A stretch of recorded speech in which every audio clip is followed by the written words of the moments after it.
radiou tudo para o espaço, que delícia que está aqui, né? Frio para chuchu, não só por causa da frente fria, mas aqui também não tínhamos nebulosidade durante a noite, perdeu toda a energia para o espaço e esfriou mais depressa, caiu 15 ou 16 graus, tá? Então notem que esse saldo positivo residual que fica de um dia para o outro acontece justamente porque você tem isso acontecendo entre a radiação de energia e ela é transformada em 3 grandes processos. Um deles é a saída do infravermelho. Só que a saída do infravermelho é um processo rápido. Eles estão atuando em que velocidade, pessoal? Qual é a velocidade desse processo de entrar energia e sair? A velocidade da luz, a velocidade C, 300 mil km por segundo. Os outros dois, não, eles são extremamente lentos. Os turbilhões, evaporar água. Então, a inércia térmica acontece por causa dos processos que estão acontecendo dentro da atmosfera. E aí chega a ser uma coisa que eu acho uma diarreia mental de achar que o planeta tem uma temperatura média, menor do nosso umbigo. 78 negativo na Antártida, 50 positivo no deserto do Saara. Se tirar uma média, é uma abstração imensa das nossas mentes, né? De nós, seres humanos, pensando que tem uma média. Não tem nada. É uma coisa assim que nós inventamos. Por que nós inventamos isso? Porque o homem se apropriando do mundo, não precisa ser o planeta Terra, pode ser todo o cosmos, inventamos coisas e colocamos boias sinalizadoras, né? Temperatura média, quanto que evapora a água, quanto que derrete o gelo. A gente é que inventa essas coisas, porque a natureza não se apresenta para nós. Então também nós que inventamos que o planeta tem uma temperatura média chamada de 15 graus. Ok, vamos para um outro exemplo, que é um planeta sem atmosfera. O Arrhenius não volta, o Arrhenius vai colocar, não volta não. O Arrhenius vai colocar em 1896 que a temperatura sem o efeito estufa seria de 18 graus negativos. Por quê? Se eu tenho atmosfera, eu posso ter esses dois processos lentos aqui? Não, só tenho o processo super rápido da velocidade da luz. Só que o Arrhenius cometeu uma falácia matemática. Quando ele foi calcular uma equação chamada Stefan-Boltzmann, tem uma raiz à quarta lá. Gostoso, né? A raiz à quarta. Imagina 1896, raiz à quarta. É óbvio que ele não tirou a raiz de todos os processos. E aí, né, o Gerlich vai recalcular isso com matemática, olha só quando, 1995, é altamente recente, e chega a temperatura efetiva da Terra de 129 graus Celsius negativos. Essa seria a temperatura da Terra sem esse chamado efeito estufa, né? Ela vai sem a atmosfera da Terra. Tá? Vou fazer um exemplo que muitos, inclusive no debate não, o cara só vão lá para atormentar. Falou assim, não, a gente não tem 2 planetas Terra para fazer experiência, não precisa, tem Marte, tem Vênus para fazer experiência, vamos usar Vênus. Vocês estão olhando aqui, temperatura, isso aqui é a Terra, a distância é uma unidade astronômica, 150 milhões de quilômetros em média do Sol, né? O lugar mais quente da Terra, 50 graus Celsius mais ou menos. A temperatura média que a gente falou, efetiva, é isso aqui, ó, perfil de temperatura 15 graus Celsius. Pessoal, qual que é a pressão atmosférica da Terra ao nível médio do mar? Nível médio, não é média, né? Não está variando. Qual que é a pressão atmosférica lá? 0? Não, 0 o cara explode. Quantas atmosferas tem na Terra? Uma. Olha lá. Tá vendo aí? Uma atmosfera. Tudo bem? Se a gente, no sistema internacional, é 1013,25 milibares ou hectopascais, certo? Em uma atmosfera de pressão ao nível médio do mar, eu tenho 15 graus, que é aquela temperatura do umbigo que eu vendo vocês. Vou levá-los a Vênus. Vênus está mais próximo, certo? Você tem 2 unidades astronômicas. Passa a nave espacial, lança a radiosonda, ela vai mergulhando no planeta e ao mesmo tempo transmitindo informação, porque ela sabia que ela ia desaparecer, ela sobrevive muito pouco, 10 minutos no máximo. Tá? Lugar agradável, né? Pessoal, aonde acontece a pressão atmosférica igual da Terra? De uma atmosfera em Vênus. Dá um clique para ajudar eles. uma atmosfera acontece a quase 50 quilômetros de altitude em Vênus. E qual é a temperatura ali? 77 graus Celsius. Qual que é a temperatura mais quente no planeta Terra? Então, relativamente na mesma pressão atmosférica da Terra, ainda é mais frio. Porque lembra-se que ele está mais próximo do Sol. Agora, continue acompanhando o perfil de temperatura. Vai ficando agradável, né? Mais agradável, mais agradável. Aí você clica lá e vai observar que a temperatura na superfície de Vênus é de quase 470 graus Celsius positivos. Agora, veja qual é a pressão atmosférica em Vênus. Quanto? 90 vezes a pressão da Terra. Então, não é por causa da composição química da atmosfera de Vênus. Os aquecimentos vão falar assim, olha, Vênus é um exemplo. Eu falei, nossa, tem 96% de CO2, o nosso tem 0,033. Então eles falam, olha, porque tem 96% que a temperatura é quente assim. Não, senhor, é lei dos gases. Pressão está diretamente proporcional à temperatura. Não é a composição. Freeman Dyson, lá que eu mostrei para vocês no começo, já falou, não interessa a composição, os gases estão lá, né? Doidos têm energia circular, energia cinética. Né? Não fica segurando, vou segurar a energia para mim, é meu, né? Não existe isso. Né? Sólido ainda fica lá, deve ter uma inércia maior para perder, líquido também, né? Mas gás não, ele fica pulando que é o pipoca. Né? Vamos lá. Ó, a temperatura semelhante ao presente da Terra, 77 graus Celsius. A própria física que eles vão dizer do efeito estufa é muito bizarra, né? Porque eles vão falar que a molécula de CO2 ela captura aquele fóton de infravermelho e reemite. Eu falei, meu Deus, é pior ainda. Porque o negócio já é na velocidade da luz. Se a molécula absorve a energia, ela vai espalhar aquela energia isotropicamente, então ela vai espalhar nos 360 graus, cujo um dos alvos é a superfície da Terra de novo. E ela vai fazer o quê? Vai jogar tênis com o fóton, basta ela vai correndo, rebate de novo e fica segurando. Não dá. Num processo da velocidade da luz, se ela conseguisse fazer isso, parece muito mais rápido do que o meu papo. Certo? Não vai fazer isso, não vai fazer isso. E o próprio professor John Christie vai falar, né? Porque eles falam, a prova que isso acontece é porque no meio e na alto da troposfera, que é a primeira camada da atmosfera, aparece uma mancha quente. Mundo da fantasia. Só nos modelos meteorológicos, climáticos do IPCC que aparece isso, mundo real. O professor John Christie faz radiosondagens em todas as latitudes. Cadê a mancha quente? Não tem! E eu brigando lá com os meteorologistas semana passada, eles falaram que não existe uma camada de inversão, que a lei dos gases não se aplica. Eu falei, meu, você estuda o diagrama termodinâmico, então tem um buraco no diagrama, né, quando acontece isso, né? Um buraco negro. Né? Aí que estão os pesquisadores atualmente. Trabalham com radiosondagens há anos, não encontram a elevação da temperatura da atmosfera. O Patrick Frank, o professor, vai falar assim, ó, não há base científica alguma garantida para assegurar que o aquecimento é causado por gases de estufa produzidos pelo homem, porque, olha só o que ele diz, a teoria física atual é extremamente inadequada para definir qualquer causa que seja. E o pior de tudo é o próprio paradoxo da molécula de CO2, porque a molécula de CO2 ela absorve infravermelho do espectro frio, não do quente. Então aqui está a curva de energia do espectro de Planck. Notem que o vapor de água, ele quase que pega, tem uns buraquinhos ali, mas por porquice minha eu fiz um quadradão todo, né? Mas existem uns buraquinhos ali que ele não pega. Mas ele quase pega todo o espectro de emissão da Terra. E ainda sobrepõe a banda do infravermelho. Quer dizer que o infravermelho só vai pegar isso se a Terra estiver emitindo no frio e se não tiver vapor de água. O próprio ex-primeiro-ministro alemão, alguns anos atrás, falou assim, você deve pegar todos os aquecimentistas, deixar eles pelados e colocar no deserto do Saara. Se vocês sobreviverem à noite, a gente acredita que o CO2 retém energia. Aqui tem água, né? Então está garantido que vai segurar o calor, não segura.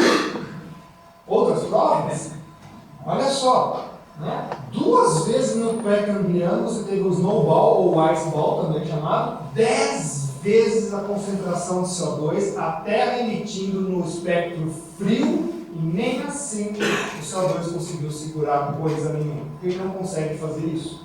Isso não é chute, tá? É uma medição feita pelo processo chamado absoluto, que é o aleatório, né? Vai pegar a concentração de estromatóides, que é um material biogênico, a precipitação de carbonatos. Por que dito absoluto? Porque você sabe se tinha 440 ou 400 ou 4.000 vezes. Então tinha lá 4.000 de concentração de CO2 e mesmo assim a Terra caiu uma bola de sorvete.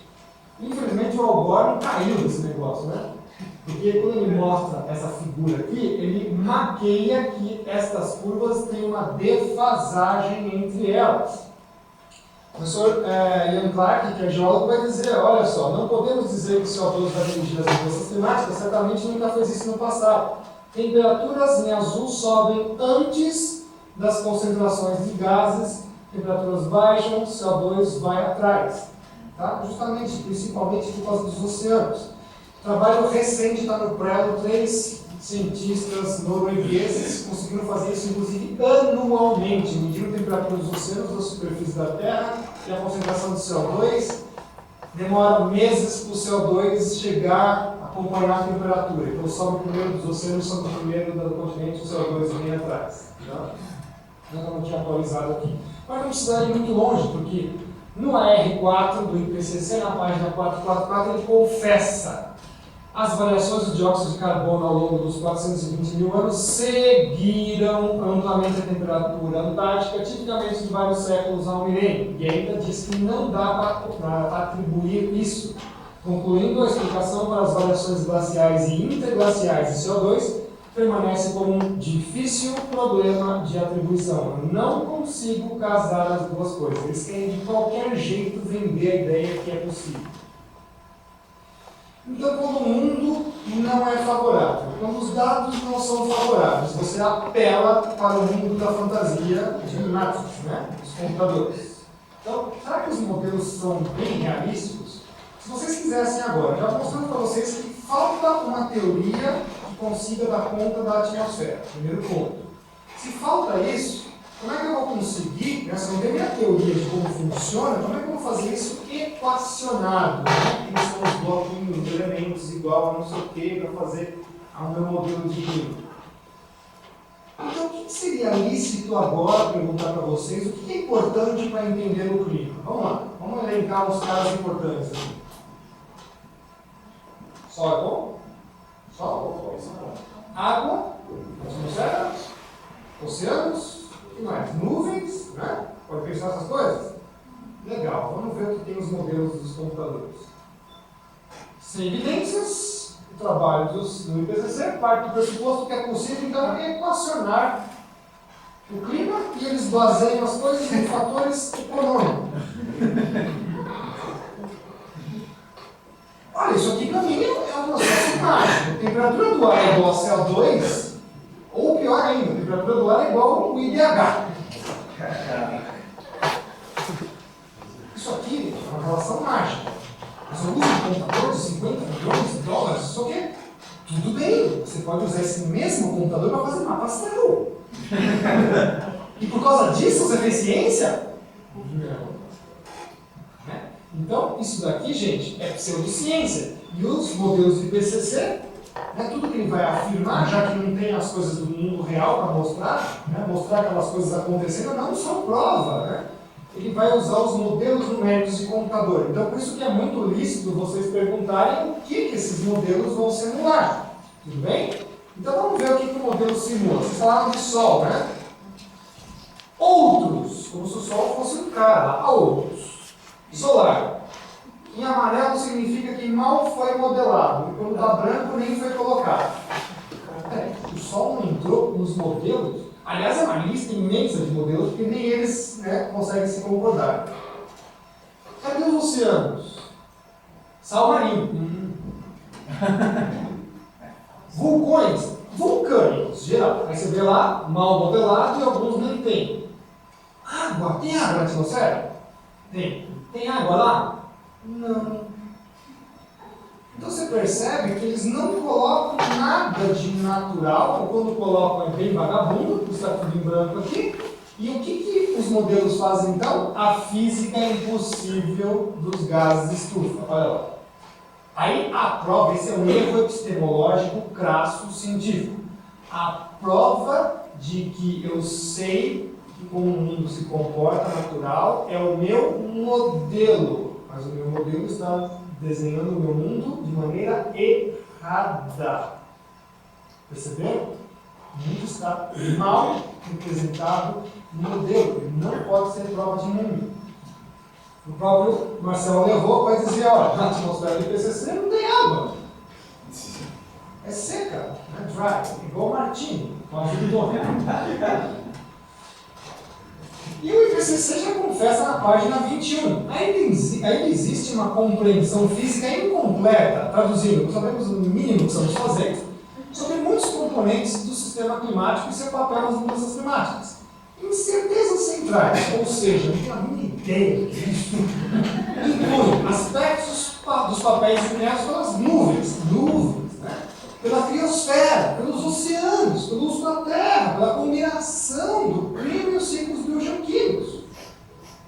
Vamos ver isso de uma outra maneira, de forma pictórica. Incertezas centrais. Não sabemos nuvens. Ok, PCC, a gente ajuda e tira as nuvens. Vamos lá. Não sabemos sobre a criosfera. Tudo bem, a gente tira o gelo do planeta. Vamos lá. Não sabemos sobre os oceanos. Sem nenhum problema, a gente ajuda. Vamos lá. Não sabemos sobre o uso da Terra, sobre o clima e os ciclos biogeoquímicos, bactérias do solo, etc. Tudo bem. Então vem a grande pergunta: o que nós sabemos para modelar o nosso planeta? É impressionante, você lê e fala, não é possível, isso aqui não é sério. Isso não é sério.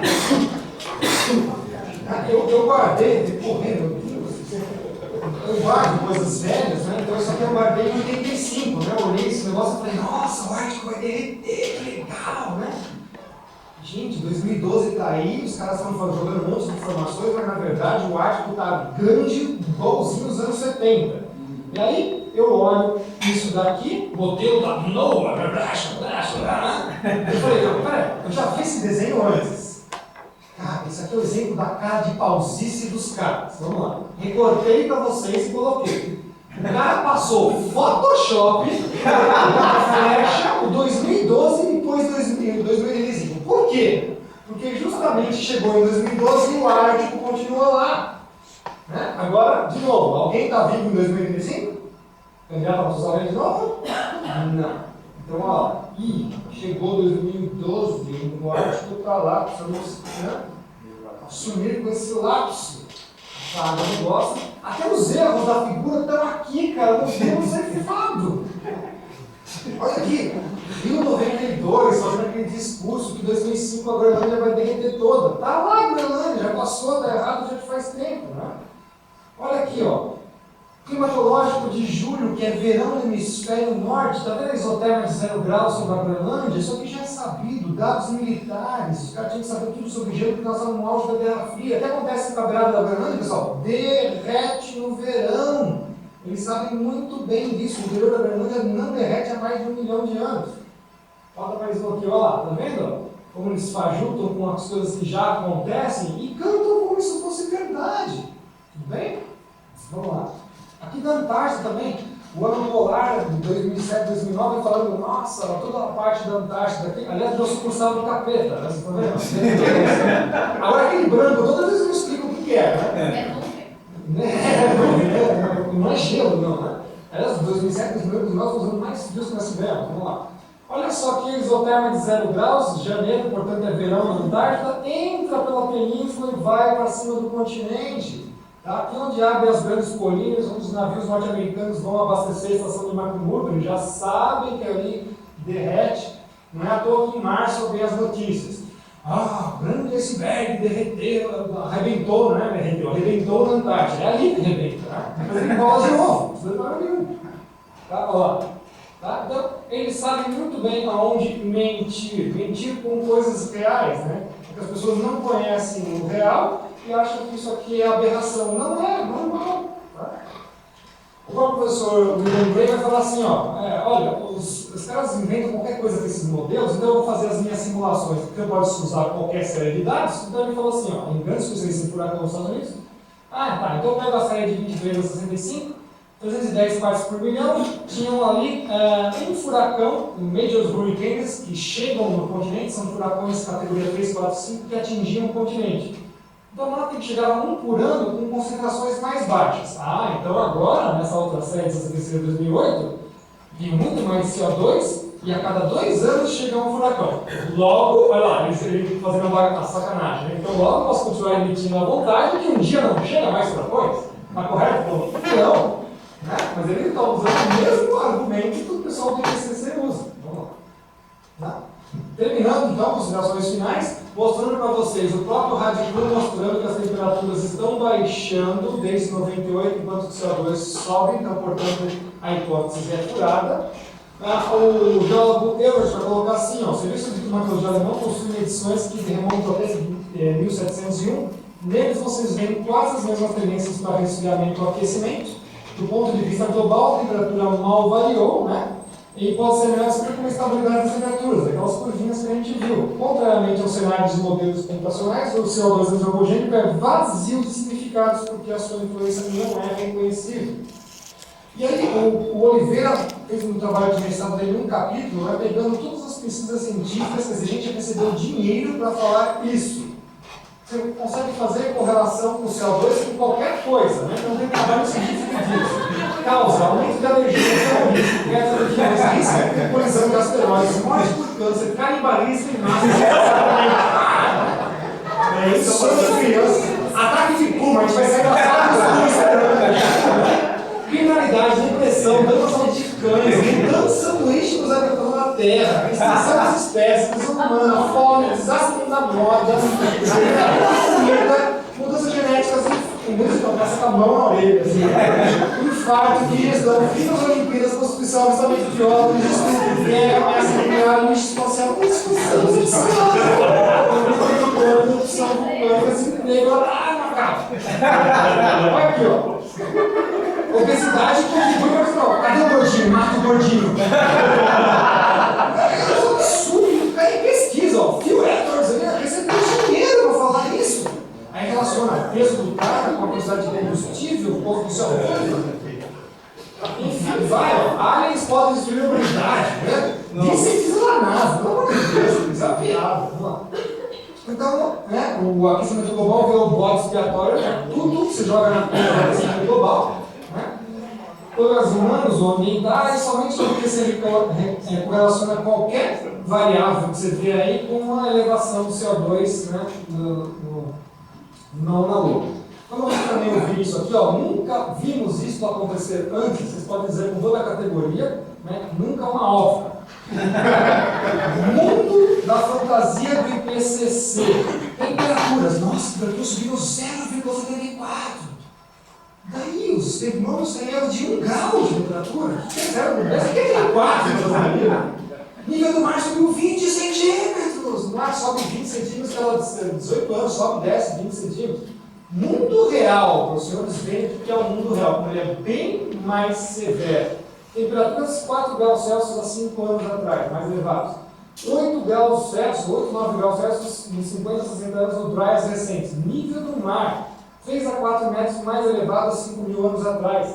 120 metros entre 18 mil e 6 mil anos. As gerações das famílias viam o mar subindo. Tá? Isso é o mundo real, aquilo ali é o mundo da fantasia do PCC. Pessoal, então, sem evidência científica que prove que o CO2 controla o clima na Terra, ainda mais com a sua ínfima parcela das contribuições humanas, o que acontece então? Que a gente conclui que o aquecimento global e mudanças climáticas não são fenômenos físicos, mas são sim políticos e econômicos baseados numa ideologia. Estão tentando vender um modo de vida e produtos para vocês, enquanto que nós que estamos criticando não vendendo nada para vocês. Tá? E aí, quando você recebe um e-mail dizendo assim, a meteorologia está preocupada como ela pode contribuir para o desenvolvimento sustentável. Escuta, qual que era aquele primeiro slide lá? Qual que é a meta da meteorologia?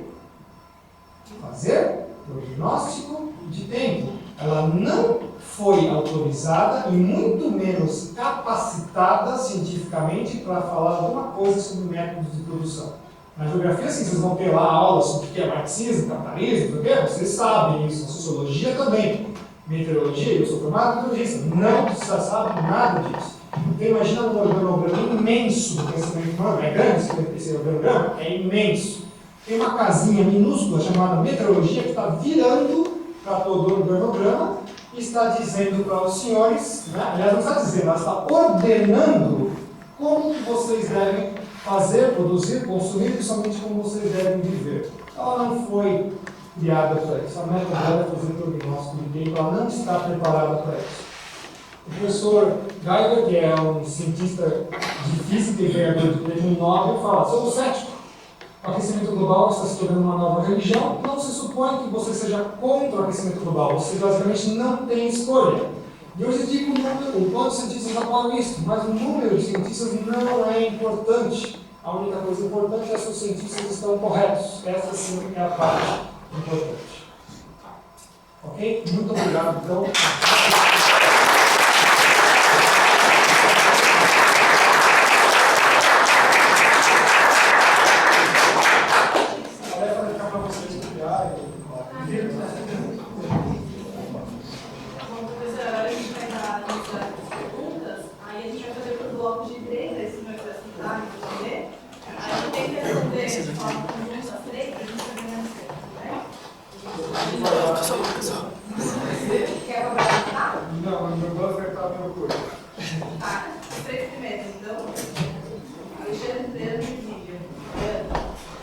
Bom dia, professor. Eu sou o Leandro, eu sou graduando aqui no curso de Geografia da UniSul. A minha pergunta vai ser bem direta. A gente pode depreender da sua apresentação que iniciativas como, por exemplo, o Protocolo de Kyoto são inócuas e que os Estados Unidos estão corretos em não aderir? Perfeitamente. Não tem nenhum sentido e não é que você vai ter isso. Você tem um mercado gigantesco que é o chamado mercado da fumaça, que o CO2 é um dos valores mais baixos, mas você tem outros gases que custam muito mais. Por exemplo, essa fluoreto de enxofre vale $120, acho que é a tonelada. E você cria um mercado de dependência em que eles continuariam então emitindo e você aqui embaixo como vendedor do seu direito de emitir não faz. Então, de novo, eles continuam criando tecnologias e te vendendo produtos que você aqui está falando no ar. Professor, em primeiro lugar, obrigado pela apresentação, que era uma coisa que eu sempre quis falar, mas nunca tive base para enfim, eu gostaria de trazer a discussão um pouco pelo lado político, porque eu vejo que a partir dos anos 90, a gente teve um cenário mundial para a história, na história do mundo multipolar, né? O mundo de Berlim tinha caído, e não é à toa que a Eco 92 ela foi logo depois da queda do muro de Berlim. Particularmente vejo toda essa história como uma tentativa de controlar o globo, de admitir um governo global. Eu gostaria que você comentasse um pouco sobre isso. É uma coisa planejada desde 1962, mas deve ter 7 grupos de Roma.